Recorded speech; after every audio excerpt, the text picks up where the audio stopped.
The familiar squeeze enveloped Willow's chest as she ducked behind the cappuccino machine. Sweat coated the back of her neck, and a chill raced across her shoulders. She peeked out, searching the faces in the one-room cafe until she found the petite blonde perusing the shelf of organic pastas and sauces. Why did she have to come in here? Mrs. Tarano hated Willow with a passion that bordered on psychotic. Avoiding the woman did Willow little good. In such a small town, their paths continued to cross. The room began to shrink. No, not now. She lifted her eyes to the paneled ceiling as she attempted to shake the tingling from her fingers. Her second day on the job. She so did not need this right now. "Willow," her manager barked. "I asked for a slice of carrot cake to go." Wishing she could disappear, Willow ruffled her bangs so they fell over her eyes, rushed to the display case, and squatted behind it.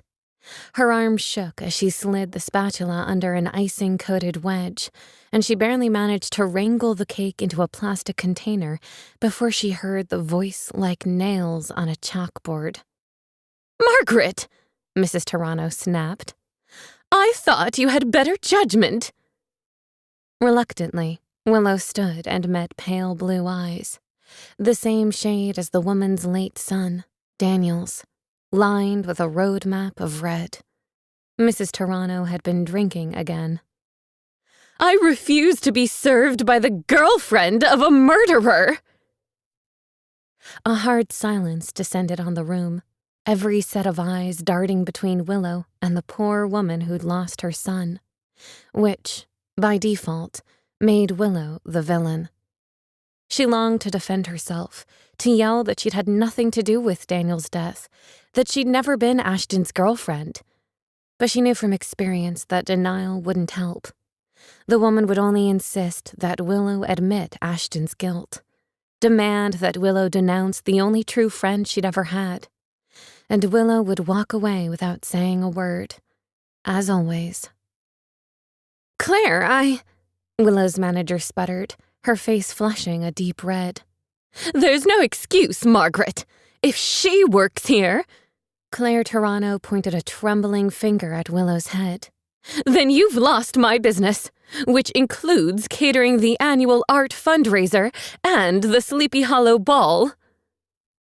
The panic attack in full force, Willow's airway constricted as if she were breathing through a straw. Wheezing, she backed away from the counter.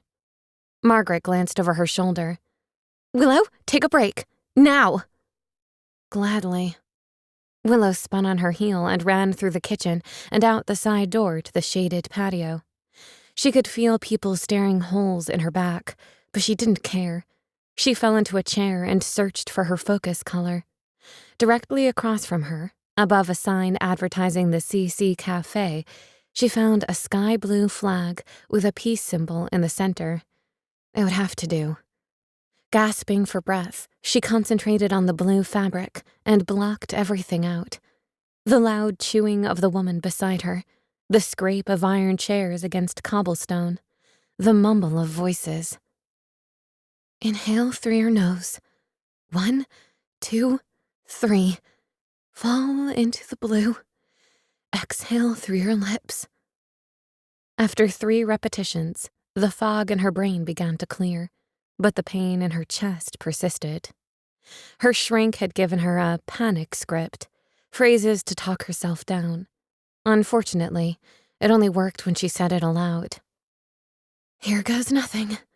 Still focused on the flag, Willow recited, "This is an opportunity for me to learn to cope with this problem." Cue the furtive glances and scurrying away. Deep inhale. "I have survived this before, and I can survive this time too." Slow exhale. The slam of her heart gentle to its normal beat. She could feel eyes on her, hear them gathering their things and whispering to one another, but she didn't dare look. She knew what she would see. Condemnation and fear, with a sprinkle of pity that equaled nothing but ignorant judgment.